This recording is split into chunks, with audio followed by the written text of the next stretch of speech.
بنی اسرائیل میں ایک بہت ہی عابد شخص تھا جس نے اپنی بیوی بچوں کو چھوڑ کر رہبانیت اختیار کر لی اور سمندر میں ایک چٹان پر چھپڑ بنا کر اللہ کی عبادت میں مصروف ہو گیا۔ شریعت محمدی صلی اللہ علیہ وسلم میں رہبانیت اختیار کرنا جائز نہیں، سابقہ امتوں میں یہ جائز تھا۔ اللہ تعالیٰ نے اس کے کھانے پینے کے لیے اس چٹان پر یہ انتظام کیا کہ وہاں میٹھے پانی کا ایک چشمہ نکل آیا جس سے اسے ٹھنڈا پانی ملنے لگا، اور وہیں انار کا ایک درخت بھی اللہ نے اگا دیا جس سے بڑے بڑے انار اس کو ملنے لگے۔ وہ روزانہ ایک انار کھاتا اور ایک گلاس پانی پی لیتا اور سارا دن اور ساری رات عبادت میں مصروف رہتا۔ اس شخص نے 500 سال کا عرصہ اسی طرح گزار دیا۔ جب اس کے انتقال کا وقت آیا تو اس نے اللہ سے دعا مانگی کہ اے اللہ، میری ساری زندگی تیری عبادت میں گزری ہے، اب میرا آخری وقت آ پہنچا ہے۔ میری خواہش ہے کہ جب میری موت آئے تو میں سجدے کی حالت میں ہوں، اور میرے بدن کو تو تا قیامت محفوظ رکھنا، تاکہ جب میں قیامت کے دن اٹھایا جاؤں تو سجدے کی حالت اٹھوں۔ اللہ رب العزت نے یہ دعا قبول کر لی۔ سجدے ہی کی حالت میں اس کا انتقال ہوا۔ حضور اکرم صلی اللہ علیہ وسلم نے ارشاد فرمایا کہ آج تک اس کا جسم سجدے کی حالت میں موجود ہے، اور اس کے گرد اس کی حفاظت کے لیے اللہ تعالیٰ نے گھنے درخت پیدا کر دیے ہیں۔ لوگ اس جگہ جاتے ہوئے گھبراتے ہیں۔ اگر لوگوں کی رسائی اس مقام تک ہو جاتی تو وہ مقام پوجا پاٹ کا مرکز بن جاتا۔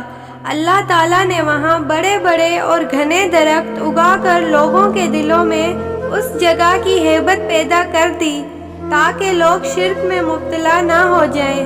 نبی کریم صلی اللہ علیہ وسلم نے فرمایا کہ مرنے کے بعد بارگاہ الہی میں جب اس کی پیشی ہوئی تو اللہ تعالیٰ نے ارشاد فرمایا، میرے بندے، میں نے اپنے فضل و کرم سے تجھے بخش دیا، اور ملائکہ کو حکم دیا کہ میرے اس بندے کا نام جنت کے اعلیٰ مقام میں لکھ دو۔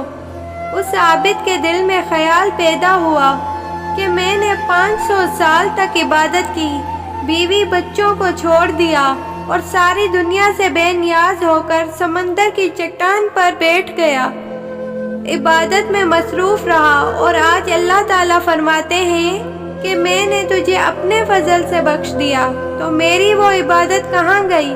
کم از کم میرے دل جوئی کے لیے ہی کہہ دیتے کہ تیری نمازوں، تیرے روزوں اور تیرے ذکر و فکر کی بدولت تجھے بخش دیا، بلکہ اس قدر عبادت و ریاضت کے باوجود کہا جا رہا ہے کہ ہم نے اپنے فضل سے تجھے بخش دیا، گویا میری ساری عبادت بیکار گئی۔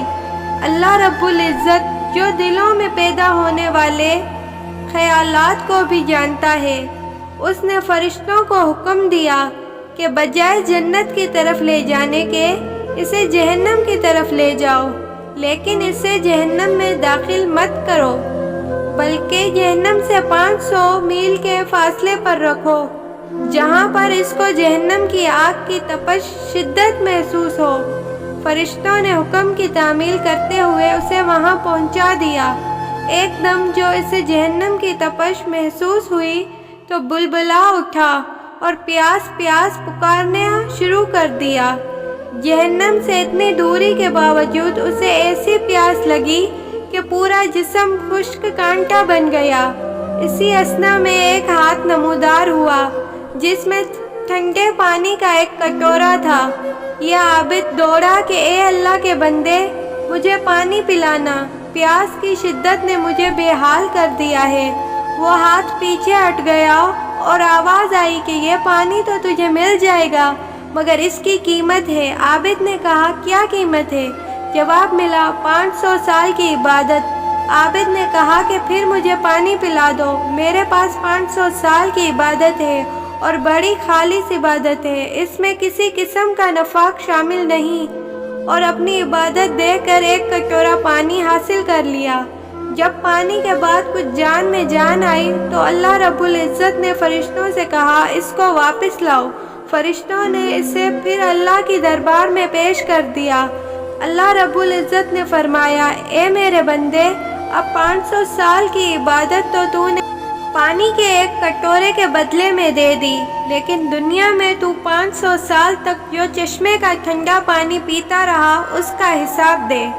سمندر کی چٹان پر میں تیرے لیے انار کا جو درخت لگا دیا تھا اور 500 سال تک اس کا پھل کھاتا رہا، اس کا حساب دے۔ نے دنیا میں میری پیدا کردہ ہوا کے جتنے سانس لیے ان کا حساب دے۔ ان کے بدلے میں تیرے پاس کتنی عبادت ہے۔ ہم نے تجھے صحت دی، دیکھنے کو آنکھیں دی، سننے کو کان دیے، بولنے کو زبان دی۔ اس کے علاوہ ان گنت نعمتیں میں نے تجھے عطا کی۔ ان تمام نعمتوں کے بدلے میں کتنی نمازیں، کتنے روزے، کتنے نوافل لے کر آیا ہے۔ نے 500 سال تک اگر عبادت کی ہے تو اس عبادت کے لیے میں نے ہی تجھے طاقت و ہمت عطا کی ہے۔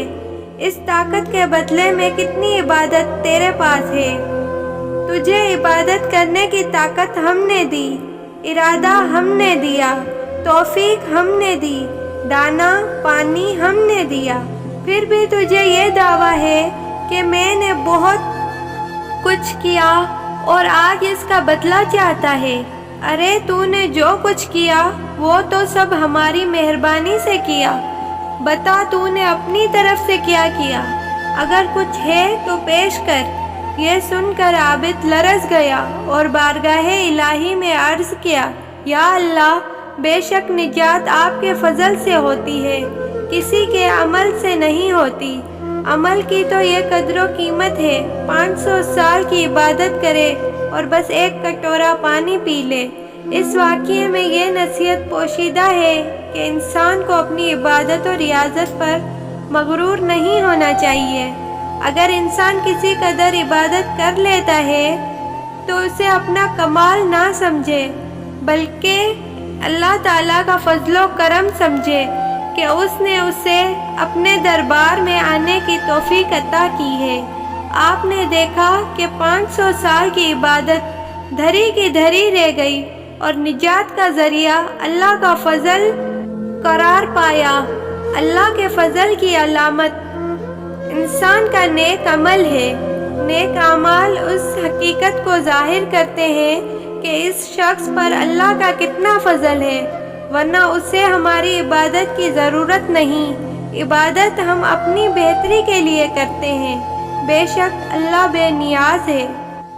اگر چینل پر نئے ہیں تو چینل کو سبسکرائب اور ویڈیو اچھی لگی ہو تو ویڈیو کو لائک کر دیں۔